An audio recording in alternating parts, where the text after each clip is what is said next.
Setelah pembebasan kota Mekah, tersisa satu musuh besar kaum muslim, yaitu Romawi. Sebagai sebuah negara adidaya saat itu dan berbeda akidah, Romawi sangat berpotensi menghalangi dakwah Islam. Mereka pun pasti akan berusaha membalaskan dendam atas kekalahan di Perang Mu'tah. Nama besar mereka tercoreng waktu itu. Betapa tidak, kaum muslim yang berjumlah hanya 3.000 prajurit berhasil menggentarkan Romawi yang berjumlah 200.000 prajurit. Dampak Perang Mu'tah sangat luar biasa, karena membuat kabilah-kabilah Arab mulai berniat untuk memerdekakan diri. Orang-orang Romawi mulai resah. Untuk itu mereka ingin menghabisi pasukan muslim di kandang mereka sendiri, Madinah Al-Munawwarah. Kabar keberangkatan pasukan Romawi ke Madinah simpang siur. Setiap saat ada saja berita yang masuk ke Madinah sehingga membuat kaum muslimin resah. Suasana Madinah menjadi tegang dan mencekam. Rasulullah SAW bahkan sampai menjauh istri-istrinya selama 1 bulan, sehingga para sahabat menduga beliau telah menceraikannya. Kondisi ini dimanfaatkan kaum munafik di Madinah. Mereka menyebarkan isu untuk meresahkan kaum muslimin. Momen ini mereka gunakan untuk menghancurkan umat Islam. Keadaan ini kian diperparah dengan musim kemarau yang amat panas dan kering.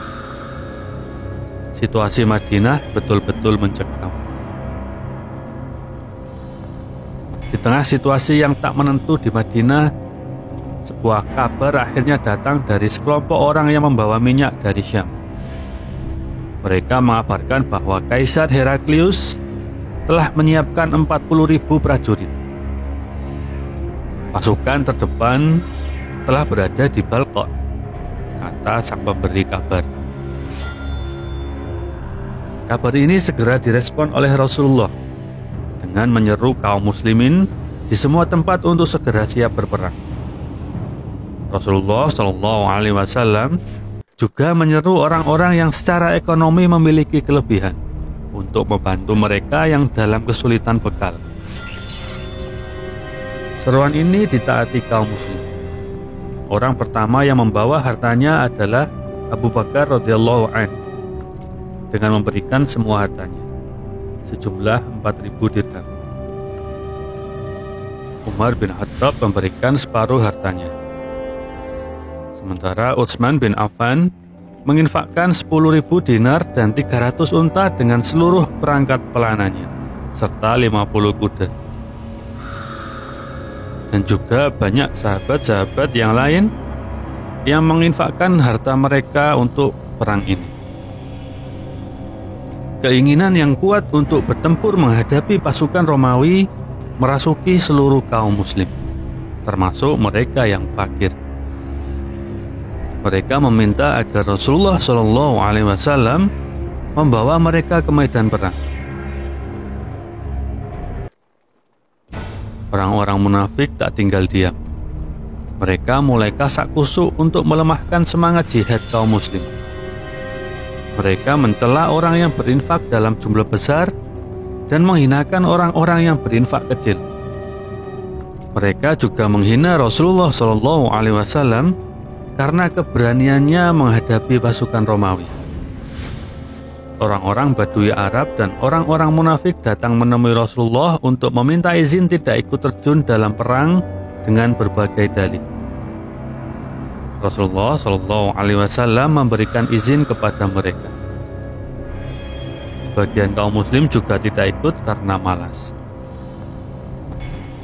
Rasulullah SAW menyerahkan urusan kota Madinah kepada Muhammad bin Maslamah dan menyerahkan urusan keluarganya kepada Ali bin Abi Thalib. Beliau menyerahkan panji perang kepada Abu Bakar As-Siddiq. Bendera-bendera perang yang lebih kecil diserahkan kepada beberapa orang. Bendera kaum Muhajirin diserahkan kepada Zubair bin Awam. Bendera Aus diserahkan kepada Usaid bin Hudayr. Dan bendera Hajraj diserahkan kepada Hubab bin Munzir. Rasulullah Shallallahu Alaihi Wasallam berangkat dari Madinah ke Tabuk dengan membawa 30.000 prajurit. Kendaraan dan bekal yang dibawa sangat minim. Satu unta digilir untuk 18 orang. Para prajurit makan dedaunan pohon sampai-sampai bibirnya bengkak. Bahkan mereka terpaksa memotong unta agar bisa meminum air yang ada dalam kantung airnya. Rasulullah dan pasukan muslimin akhirnya sampai di Tabuk. Orang-orang Romawi tahu bahwa pasukan Islam berdiam di Tabuk. Hal ini membuat semangat mereka luntur dan terpecah belah. Rasulullah Shallallahu Alaihi Wasallam tinggal di sana selama 20 hari untuk menakut-nakuti musuh dan menerima utusan. Keberhasilan pasukan Muslim menakut-nakuti pasukan Romawi membuat pamor Islam melonjak. Karena itulah kabilah-kabilah Arab mulai segan dan tunduk pada kaum Muslim. Yuhanna bin Rubah, pemimpin Ailah, datang menemui Rasulullah untuk membuat perjanjian. Dia ditemani penduduk Jarba dan Adzra, siap membayar jizyah, tapi mereka tidak masuk Islam. Rasulullah Shallallahu Alaihi Wasallam menulis surat kepada Yuhanna yang berisi bahwa dia dan penduduk lainnya aman. Surat itu juga berisi tentang jaminan bahwa kapal-kapal dan rombongan di darat dan di laut aman dari gangguan. Juga tentang kebebasan mereka untuk berpindah dan tinggal di daerah tertentu. Rasulullah Shallallahu Alaihi Wasallam juga menulis siapa yang melakukan pelanggaran, maka hartanya tidak akan dapat melindungi dirinya. Surat serupa juga dikirimkan kepada penduduk Jarba dan Adzra. Mereka wajib membayar 200 dinar setiap bulan Rajab. Sementara itu penduduk Mina berdamai dengan memberikan seperempat hasil kebun mereka. Rasulullah Shallallahu Alaihi Wasallam kemudian mengutus Khalid bin Walid ke Ukaidir Dumatul Jandal disertai 400 prajurit berkuda. Rasulullah Shallallahu Alaihi Wasallam bersabda kepadanya, "Engkau akan menemukan dia sedang memburu sapi." Khalid dan pasukannya pergi ke sana. Setelah benteng Ukaidar terlihat oleh mata, ada sekumpulan sapi yang menggaruk-garukkan tanduknya ke pintu benteng. Hingga pintu benteng terbuka dan sapi-sapi yang ada di dalamnya keluar. Ukaidar memburu sapi-sapi tersebut. Ukaidar sendiri akhirnya bisa ditangkap Khalid dan membawanya ke hadapan Rasulullah. Beliau lalu menjamin keamanan diri Ukaidar. Bersama Yuhanna, Ukaidah akhirnya menyetujui perjanjian yang berlaku untuk penduduk Dumah, Tabuk, Ailah, dan Taima. Ukaidar bersedia membayar 2.000 unta, 400 baju perang, dan 400 tombak. Dia juga siap memberikan jizyah. Berbagai kabilah yang dulu tunduk pada Romawi, kini berada di bawah kekuasaan kaum Muslim. Kekuasaan pemerintah Islam kian meluas hingga berbatasan langsung dengan wilayah kekuasaan bangsa Romawi. Setelah berada di Tabuk selama 20 hari, Rasulullah Shallallahu Alaihi Wasallam bergerak menuju Madinah. Pergi pulang Madinah dan Tabuk memakan waktu 30 hari. Saat kembali, pasukan Islam melewati pusat lembah, sementara Rasulullah melalui jalan Aqabah. Beliau hanya ditemani Ammar yang memegang tali kekang untanya dan Hudzaifah bin Yaman yang menggiring.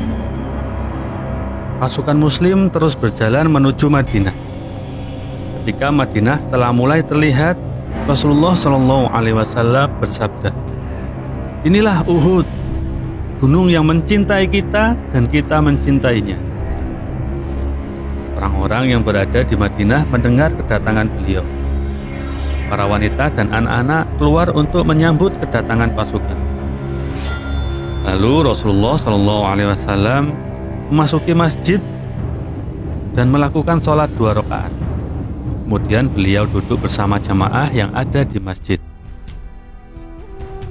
Perang Tabuk berhasil menyatukan Jazirah Arab di bawah kepemimpinan Rasulullah. Banyak kabilah yang terpengaruh oleh Rasul dan dakwanya serta kemenangan-kemenangan perangnya. Mereka berbondong-bondong masuk Islam. Pasca Perang Tabuk, kekuatan kaum muslim dan kafir menjadi seimbang. Pamor Romawi turun drastis di mata bangsa Arab. Bagi orang-orang Arab, Romawi bukan lagi kekuatan yang patut ditakuti. Perang Tabuk terjadi ketika musim panas pada bulan Rajab tahun ke-9 Hijriah. Suhu udara ketika itu sangat panas sekali.